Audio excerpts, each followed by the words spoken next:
Well, welcome back to more Jill. Last time we completed Jill of the Jungle, and now it's on to Jill Goes Underground.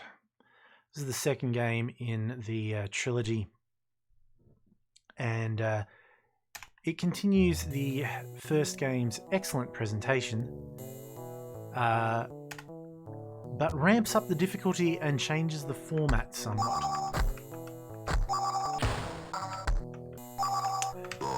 So for one, it introduces us to these annoying rabbits, who basically are the frogs, but with a tiny hitbox.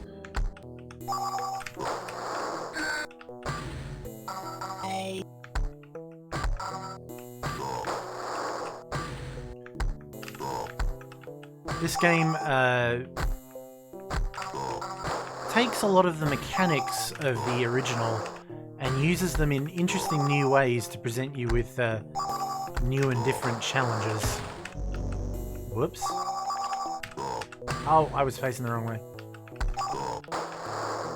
When Jill's jumping straight up, you can't always immediately tell which way you're going to throw the knife. So Jill starts this game in the mushroom grove that she ended the last one in. And the story puts it that she is unlikely to go and look Mushroom Grove up in the dictionary or encyclopedia. So instead, she's just going to explore it and find out what the deal with this mysterious place is. But the deal with this mysterious place is there's nothing over to the right, so we toggle the switch, drop down into the underground.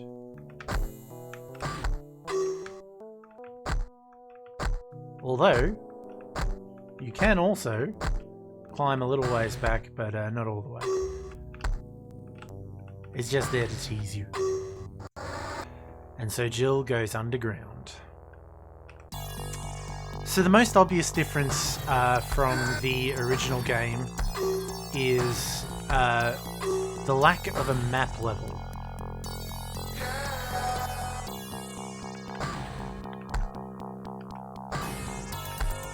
Oh yeah, I just worked out what I was meant to do there. Ugh, absent-mindedness already this early in the playthrough. So with no map level, we are instead just pretty much going through the game from start to finish. There are no sort of alternative paths and things. You're just playing through. It takes away a fun element of the original, but basically in the original you played all the levels anyway. Oh, come on. The spinning blade is so imprecise at times.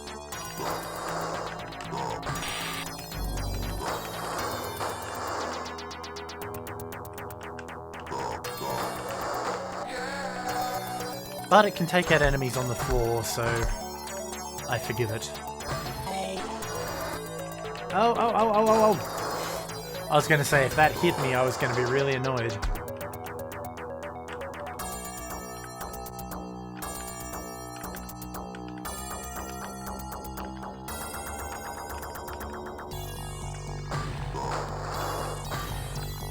Okay. So this cave sequence is the first sort of level. But many of the levels have multiple checkpoints this time around, much like the hut. So things that are technically numbered as levels might not be complete levels unto themselves, really. And to Montezuma's castle. Stripping us of our weaponry in time to meet a bunch of phoenixes. Phoenixes? Yeah, this is an annoying little bit. I always manage to get hit by one of those things.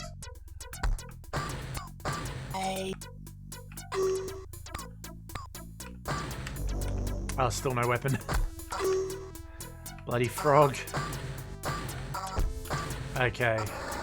Checkpoint. See, that's what I meant by having the checkpoints, which is a nice touch. some of these levels get very long. This is Montezuma's very blue castle, full of tricky jumps. Even trickier if you stuff them up like that.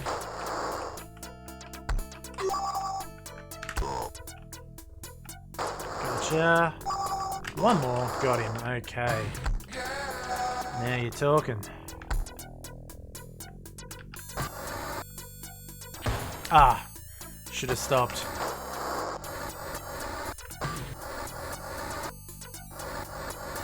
Little flame-throwing creatures?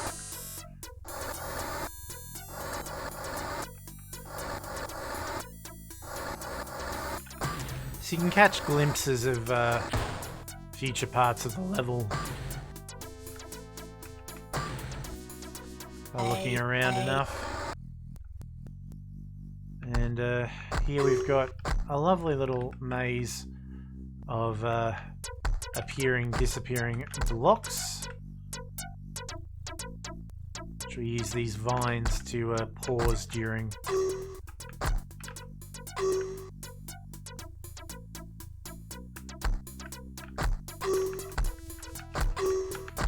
Uh-oh. There we go.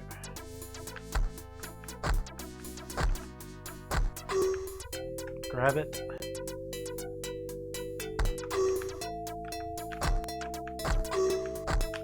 Got it. Alright.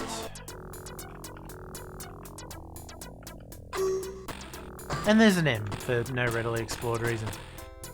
There is another path through this invisible block thing that leads you to coming out here, although I've never quite dedicated myself to the time required to find it.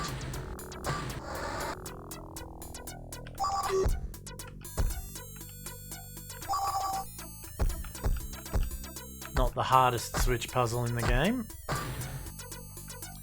And now it's just running over spikes on disappearing bricks.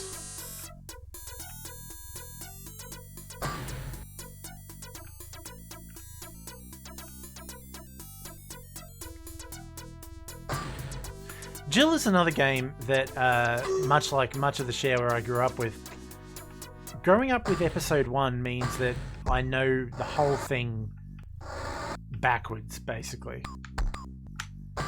I didn't grow up with episodes 2 and 3. I got them much, much later. And so, while I have played them both multiple times to completion, I am nowhere near as good at these 2 episodes that we're going to be going through now as I am at episode 1. So, episode 1 went fairly smoothly. This may not.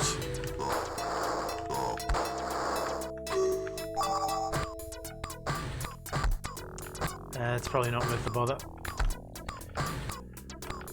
Especially as we are about to leave Montezuma's castle and enter the hardest level of the game. But not before Tim Sweeney reminds us who made this. Okay, welcome to the depths of heck. Americans don't like the word hell for some reason. I mean, it's quite clearly meant to be hell.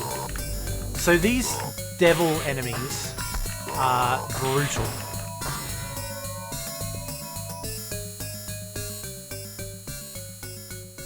And loud.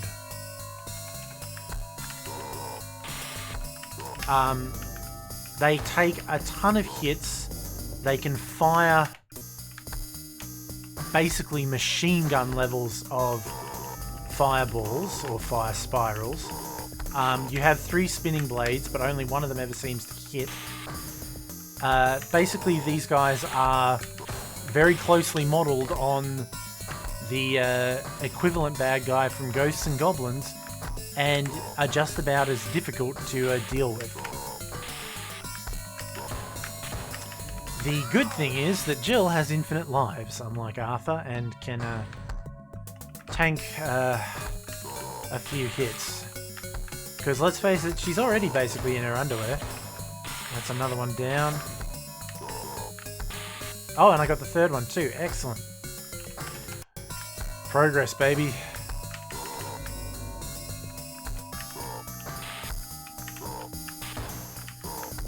The first time I played this game, I really don't remember these guys being as bad as I have found them on subsequent playthroughs. I wouldn't have said this level was so hard, but every time I have played it since, this level has absolutely wrecked me.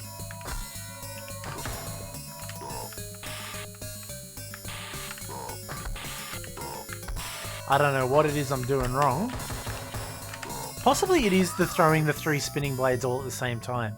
Doing them one at a time seems to achieve a lot more. But basically you just keep going and get a little further every time. Which I suppose is appropriate for hell. Oh god, come on, where'd you come from? Alternatively, just run. But that doesn't work because you may end up back here.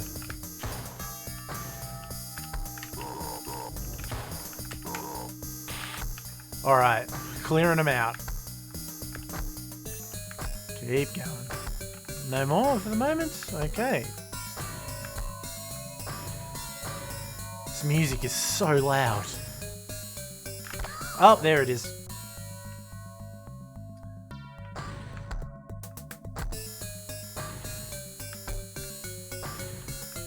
Okay. With some caution.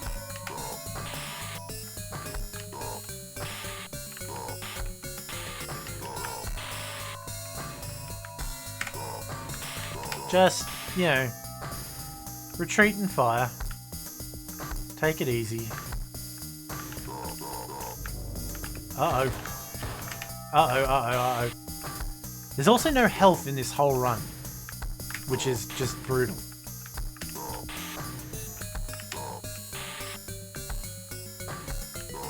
But I've got to say, the tactic of throwing one spinning blade at a time does seem to work a lot better.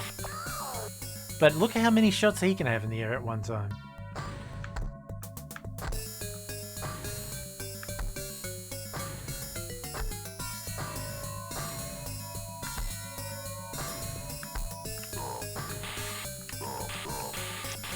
Okay. Oh, no, I forgot my own tactic.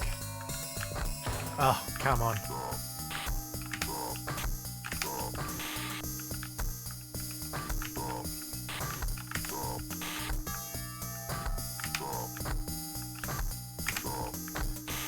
Come back down here. Alright, fine. Fly away. See if I care.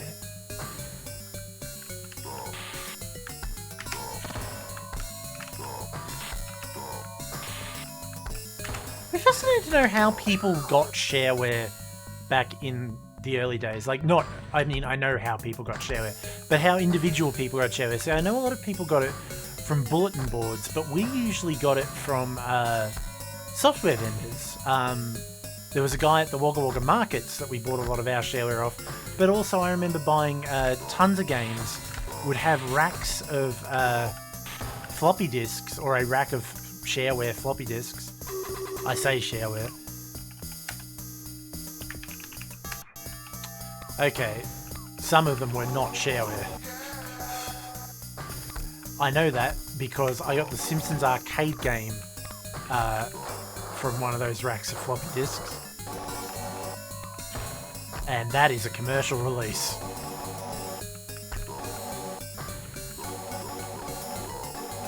But yeah, did people, like, were people who watched this BBS subscribers? Did you get your shareware off bulletin boards, or did you buy it from shareware vendors, or did you just get it from friends?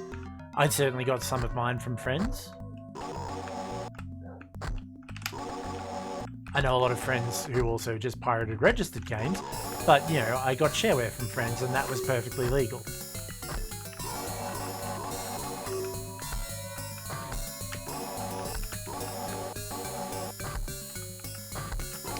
So this is the brick maze. It's really annoying. A lot of very tight jumps that rely on you having cleared out certain bricks.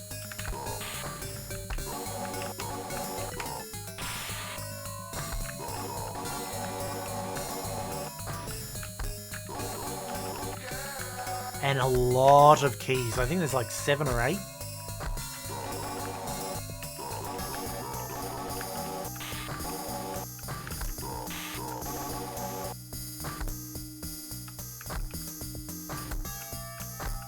So it's quite an effort, this one.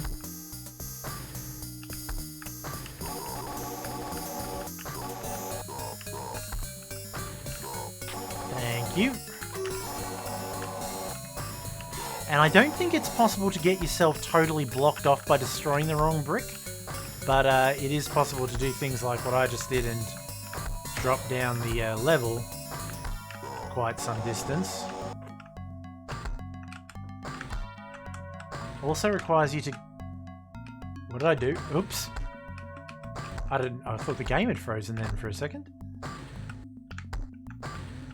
Learn some of the more difficult jumping mechanics about when exactly in an animation Jill jumps and what you can then jump over or under, so you don't get hung up on certain bricks. Oh yeah, and there's one of these guys down here too.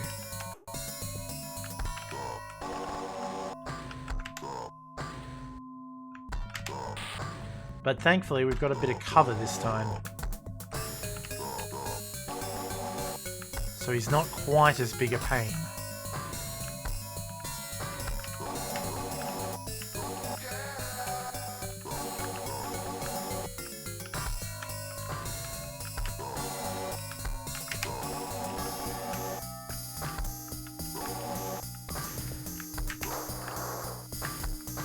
I think I have to go down for more keys. Yeah, there's one.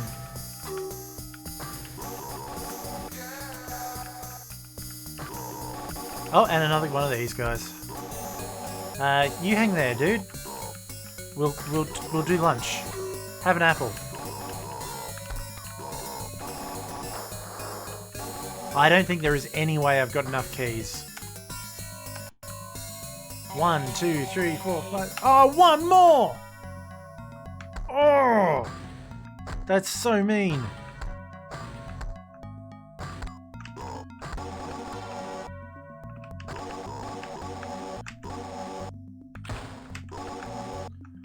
Oh, just when I thought I was out. There it is.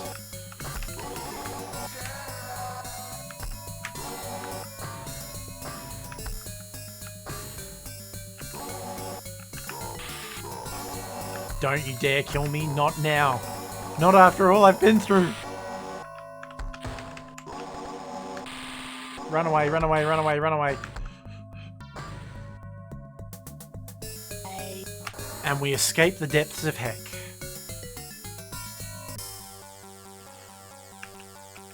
Join me next time when we explore the red puzzle. Thank you for your company. I will be back with more Jill of the Jungle soon. Until then, take care.